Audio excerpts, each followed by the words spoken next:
రాను పోరు టికెట్లు వాళ్ళే ఏర్పాటు చేస్తారు. Nice. స్లీపర్ ఒకవేళ ఏసీ థర్డ్ ఏసీలో వాళ్ళు తీయగలుగుతారు.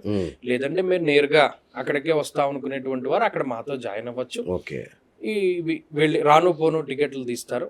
తర్వాత ఒక మడిగా ఓ బ్రాహ్మణ్ణి పెట్టుకుని చక్కగా అక్కడే మనం మడిగా వండుకుంటాం. ఎక్కడ బయట తినే ఫుడ్ పరిస్థితి లేదు. ఉండదు. పొద్దున్నే పలహారం పెడతారు, మధ్యాహ్నం భోజనం పెడతారు, సాయంత్రం పలహారం పెడతారు. ఇంకా వాళ్ళకి కావాల్సిన ఏమైనా బయట వాళ్ళు కొనుక్కుంటారంటే కొనుక్కోవడం తప్పితే ఈ మూడు కూడా చక్కగా పెడతారు.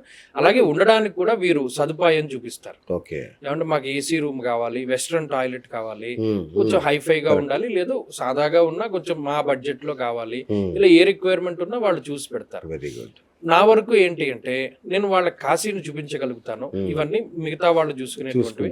నేను ఉదయం చక్కగా మంచి ముహూర్త సమయంలో వెళ్ళి స్నానం చేసేటప్పుడు సంకల్పం అది చెప్పించి ఆ సంకల్పపూర్వకంగా స్నానం చేయించి ఆ తదుపరి అభిషేకం చేసుకున్న తర్వాత ఫలహారం చేశాక మన దినచర్య ప్రారంభమై తిరగవలసినవి చూడవలసినవి అన్ని చూసుకుంటూ మధ్యాహ్నానికి కొంత రెస్ట్ ఇచ్చి సాయంత్రం కొంచెం వ్యాయాలి బయటికి వెళ్ళినప్పుడు అప్పుడు వీళ్ళందరికీ ఏదైనా ఒక చిన్న ప్రవచనమో 4 మంచి మాటలో చెప్తూ ఇవన్నీ చూపించుకుంటూ మరలా తిరిగి వాళ్ళని ఇందులో కొంతమంది మధ్యలో అలసట వచ్చి ఆగిపోయేటువంటి వారు, లేదా ఇంకొకసారి చూస్తామండి రేపు వెళ్తామండి అనుకునేటువంటి వారందరికీ కూడా అది ఏర్పాటు చేస్తాం.